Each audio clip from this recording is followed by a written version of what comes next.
இன்றைக்கி நம்ம உருளைக்கிழங்கை பயன்படுத்தி ரொம்பவே அருமையான டேஸ்ட்டில் ஒரு சூப்பரான ஸ்ப்ரிங் பொட்டேட்டோ எப்படி செய்கிறதுன்னு பார்க்க போகிறோம். உருளைக்கிழங்கை பயன்படுத்தி எவ்வளவோ ஸ்நாக்ஸ் நீங்கள் செஞ்சு கொடுத்துருப்பீங்க. ஆனால் இந்த மாதிரி ஒரு டைம் நீங்கள் ஸ்ப்ரிங் பொட்டேட்டோ செஞ்சு கொடுங்க, அடுத்தடுத்து செஞ்சு தர சொல்லி கேட்டு வாங்கி சாப்பிடுவாங்க.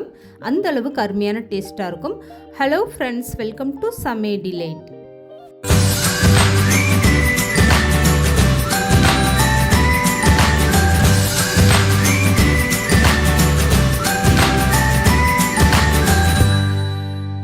இப்போது இந்த ஸ்ப்ரிங் பொட்டேட்டோ செய்கிறதுக்காக இந்த மாதிரி நல்ல பெரிய உருளைக்கிழங்க 2 உருளைக்கிழங்கு எடுத்துக்கோங்க.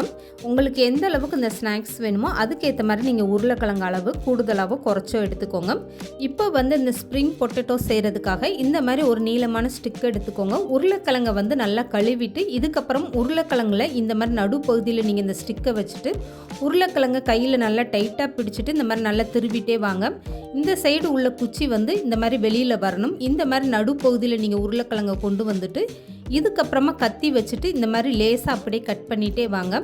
இந்த மாதிரி நீங்கள் உருளைக்கிழங்கை கட் பண்ணும்போது அந்த லாஸ்ட்டு நீங்கள் கட் பண்ணாமல் அப்படியே அடுத்த ரவுண்டு சுற்றி கொண்டு வரணும். இந்த மாதிரி நீங்கள் ரவுண்டாக கட் பண்ணி கொண்டு வரும்போது தான் உங்களுக்கு எடுக்கிறதுக்கு இந்த மாதிரி ஸ்ப்ரிங் மாதிரி வரும். இப்போ பாருங்கள், ஒன்றோட ஒன்று ஒட்டிக்கிட்டு தான் இருக்குது இந்த உருளைக்கிழங்கு. முழுசாக கட் பண்ணாமல் இந்த மாதிரி நீங்கள் கட் பண்ணி எடுத்துக்கோங்க. இப்போ உருளைக்கிழங்கை இந்த மாதிரி கட் பண்ணி எடுத்ததுக்கப்புறமா இந்த ஸ்டிக்கில் இந்த உருளைக்கிழங்கை நல்லா இந்த மாதிரி விரித்து விட்டுருங்க. ஒன்றோட ஒன்று ஒட்டிக்கிறாத அளவுக்கு இந்த உருளைக்கிழங்கை இப்படி நல்லா ஸ்ப்ரிங் மாதிரி தனித்தனியாக நல்லா எடுத்து விட்டுருங்க. இப்போ கட் பண்ண உருளைக்கிழங்கை அப்படியே தண்ணியில் போட்டு வச்சுருங்க. வெளியில் அப்படியே வச்சுட்டிங்கன்னா கருத்து போயிடும். அதனால் இந்த மாதிரி நல்லா தண்ணியில் போட்டு வச்சுக்கோங்க. இப்போ இந்த உருளைக்கிழங்கு மேல் பகுதி பார்த்திங்கன்னா காஞ்சி போயிருக்கு. இதுக்கு மேலே லேசாக தண்ணி எடுத்து இந்த மாதிரி நல்லா ஊற்றி விட்டுருங்க.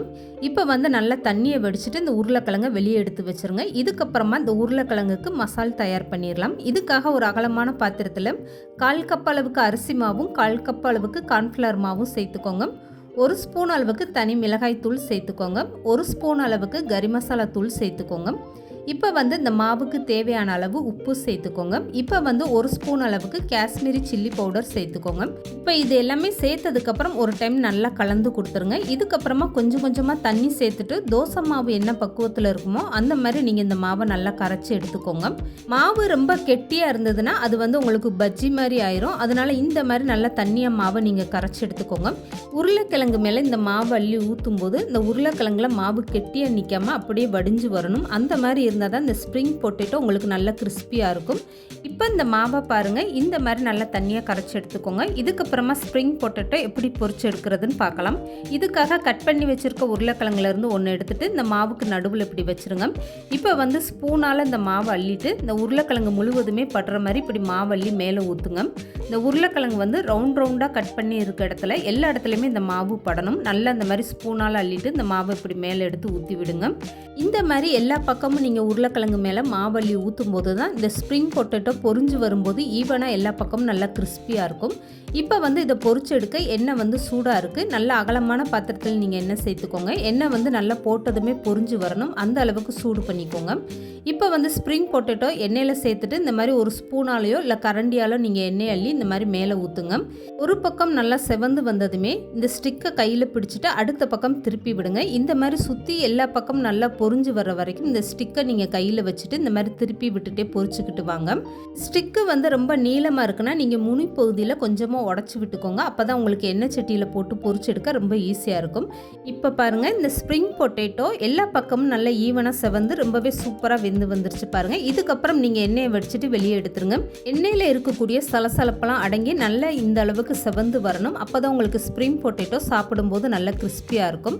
இந்த மாதிரி மீதம் இருக்கக்கூடிய எல்லா ஸ்ப்ரிங் பொட்டேட்டோ நீங்கள் பொரிச்சு எடுத்துக்கோங்க. அவ்வளோதாங்க. பார்க்குறதுக்கே எவ்வளோ சூப்பராக இருக்குது பாருங்கள். இதுக்கு மேலே நம்ம சாஸ் ஊற்றி சாப்பிடும்போது அவ்வளோ ஒரு அருமையான டேஸ்ட்டாக இருக்கும். இனிமேல் வீட்டில் உள்ளவங்க ஸ்ப்ரிங் பொட்டேட்டோ கேட்டால் இந்த மாதிரி நீங்கள் செஞ்சு கொடுங்க. அருமையான டேஸ்ட்டாக இருக்கும். இந்த வீடியோ பிடிச்சிருந்தா லைக் பண்ணுங்கள், ஷேர் பண்ணுங்கள். மறக்காமல் சமையல் டிலைட் சேனலை சப்ஸ்கிரைப் பண்ணுங்கள்.